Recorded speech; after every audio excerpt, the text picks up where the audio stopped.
Guys, welcome और welcome back to YouTube channel. So कैसे हो आप सब लोग और कैसी चल रही है तुम लोग की पढ़ाई। I hope you are doing good and preparing well for your exams. हाँ तो भाई, अब एग्ज़ाम्स को मुश्किल से 15 से 20 दिन बचे हैं। आई होप तुम लोगों का सिलेबस कंप्लीट हो गया होगा, ऑलमोस्ट कंप्लीट हो गया होगा, जितना होना चाहिए उतना हो गया होगा और तुम्हारी रिवीजन अब चालू होगी। ठीक है।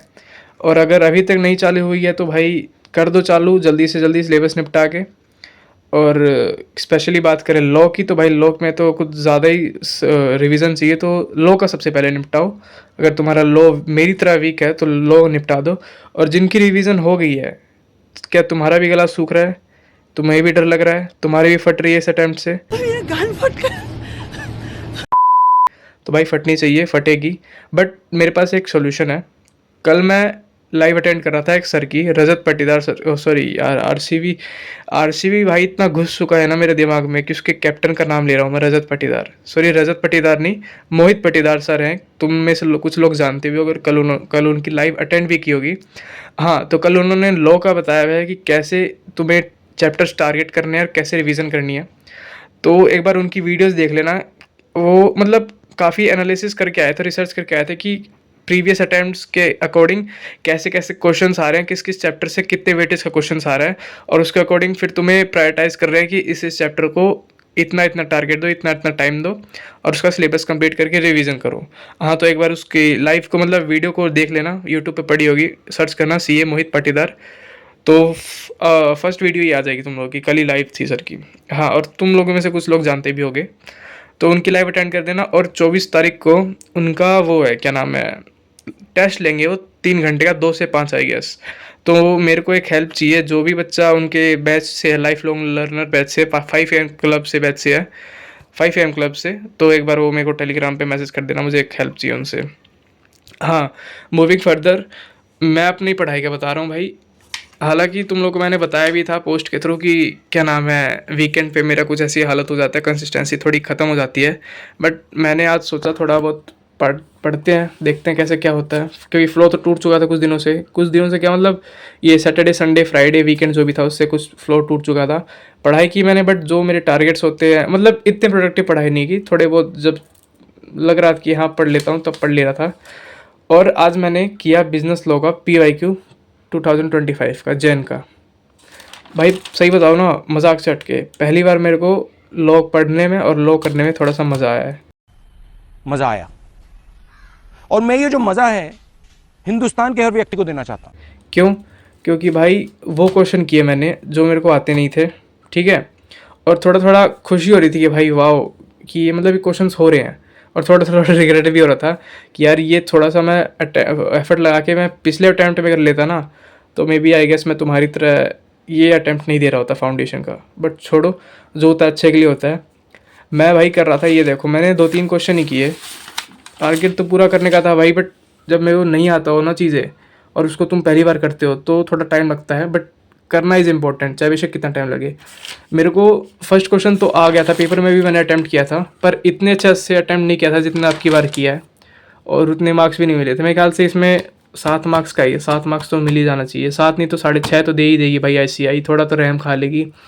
बट दूसरा क्वेश्चन था कंपनी लॉ की तरफ से, कंपनी लॉ का, वो मेरे को बिल्कुल नहीं आता था। रीडिंग करी थी, कॉन्सेप्ट पता था कि कैसे क्या होना है, तो उसको थोड़ा सा लर्न किया और उसको फिर लिखा, और फिर ये क्वेश्चन किया मैंने।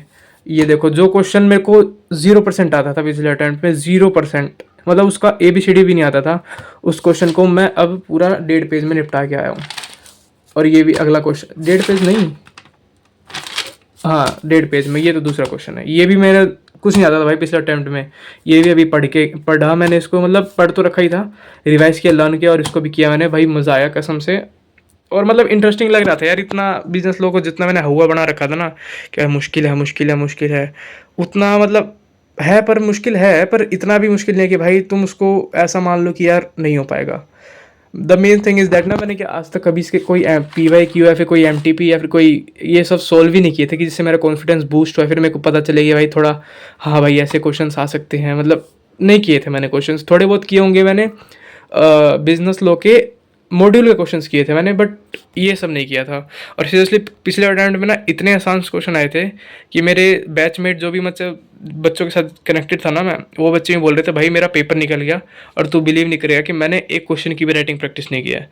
बस तू प्रोविजंस याद कर ले, अच्छे से समझ ले, और उस क्वेश्चंस को ना बेशक तू राइटिंग प्रैक्टिस मत कर, अगर तेरी वोकेबलरी स्किल्स और राइटिंग स्किल्स अच्छी है तो।